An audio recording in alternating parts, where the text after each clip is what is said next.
नमस्कार to all. अभी मैंने जो क्वेश्चन लिया है क्लास 10 के सैम्पल पेपर के क्वेश्चन है। फर्स्ट क्वेश्चन है, in the given figure triangle A B C is similar to triangle P Q R, find the value of y plus z. अब इसका सॉल्यूशन है, यहाँ पे ये दोनों ट्रायंगल जो है वो सिमिलर दे रखे हैं। तो ए बी जो है वो सिमिलर है पी क्यू के, बी सी सिमिलर है क्यू आर के, और ए सी सिमिलर है पी आर के। ठीक है, तो इनका जो रेशो होगा वो इक्वल होगा। तो A B upon P Q is equal to B C upon Q R is equal to A C upon P R. ठीक है, तो यहाँ पे इनकी वैल्यू दे रखी है, ए बी की जो वैल्यू दे रखी है वो जेड दे रखी है, पी क्यू की वैल्यू 3, बी सी की वैल्यू 8, क्यू आर की वैल्यू 6, ए सी की वैल्यू 4√3 और पी आर की वैल्यू y दे रखी है। फिर इसको अपन ने फर्स्ट मान लिया, इसको सेकंड और इसको थर्ड मान लिया। फिर पहले अगर y की वैल्यू अगर आप फाइंड आउट करना चाहते हो तो y इसमें है और इसमें दोनों वैल्यू दे रखी है। तो सेकंड और थर्ड को लेंगे तो टेकिंग सेकंड एंड थर्ड ये हो जाएगा y/6 is equal to 4√3 upon y। फिर इनको क्रॉस मल्टीप्लाई करेंगे तो y इधर डिवीज़न में इधर आकर के मल्टीप्लाई हो जाएगा और ये 6 इधर डिवीज़न में इधर आकर के मल्टीप्लाई हो जाएगा। फिर y इधर मल्टीप्लिकेशन में इधर आकर के डिवीज़न में होगा। फिर अपन डिवाइड करेंगे तो 4 1 ज़ा 4, 4 2 ज़ा 8, 2 1 ज़ा 2, 2 3 ज़ा 6। तो अपने पास y की जो वैल्यू आ जाएगी वो 3√3 आ जाएगी। बात z की वैल्यू फाइंड आउट करनी है, तो z की वैल्यू फाइंड आउट करने के लिए अपन फर्स्ट और सेकंड लेंगे।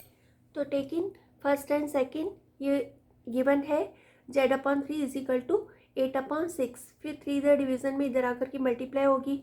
फिर यहाँ पे 3 1 ज़ा 3, 3 2 ज़ा 6, फिर 8 को 2 से डिवाइड करेंगे तो अपने पास 4 आ जाएगी। तो z की वैल्यू 4 आ जाएगी। फिर अपने को फाइंड आउट करना है y प्लस जेड। तो y की वैल्यू दे रखी है 3√3 और z की वैल्यू 4। तो y प्लस जेड की वैल्यू जो हो जाएगी वो 3√3 + 4। अब सेकेंड क्वेश्चन है, सेकेंड क्वेश्चन में दे रखा है if tan 2a is equal to cot a minus 18 degree and 2a is an acute angle then find the value of a। तो एक्यूट एंगल का मतलब होता है angle less than 90 degree, 90 degree से कम का एंगल एक्यूट एंगल कहलाता है, न्यून कोण कहलाता है। 2a is an acute angle, इसका मतलब है कि 2a जो है वो 90 डिग्री से कम है। तो 2a को यानी कि अपन 90 डिग्री में से माइनस कर सकते हैं। ठीक है, तो ये अपने को पता है कि tan theta is equal to होता है cot 90 माइनस थीटा। तो यहाँ पे थीटा की जगह क्या आ जाएगा, 2a आ जाएगा। तो tan 2a की जगह अपन लिख सकते हैं cot 90 माइनस 2a। तो tan 2a की जगह अपन ने लिख दिया cot 90 minus 2a is equal to cot a minus 18 degree.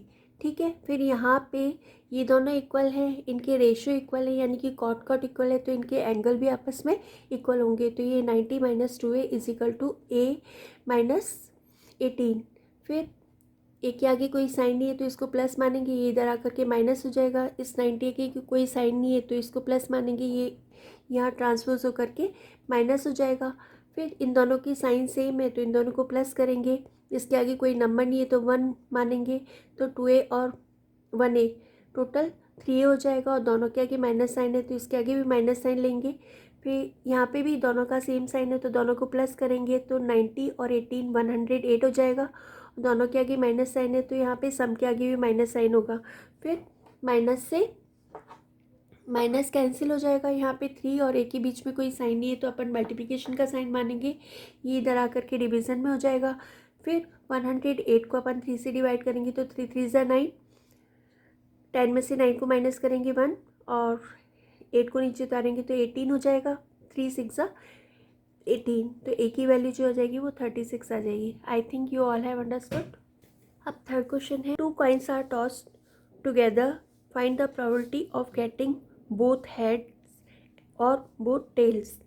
इसका ट्रांसलेशन है कि 2 सिक्के एक साथ फेंके जाते हैं, अपने को दोनों सिक्कों में या तो हेड या फिर टेल आने की प्रायिकता पता करनी है। अब इसका सॉल्यूशन है, total possibility are first coin में हेड, सेकंड में भी हेड, फर्स्ट में हेड, सेकंड में टेल, फर्स्ट में टेल, सेकंड में हेड और दोनों में टेल।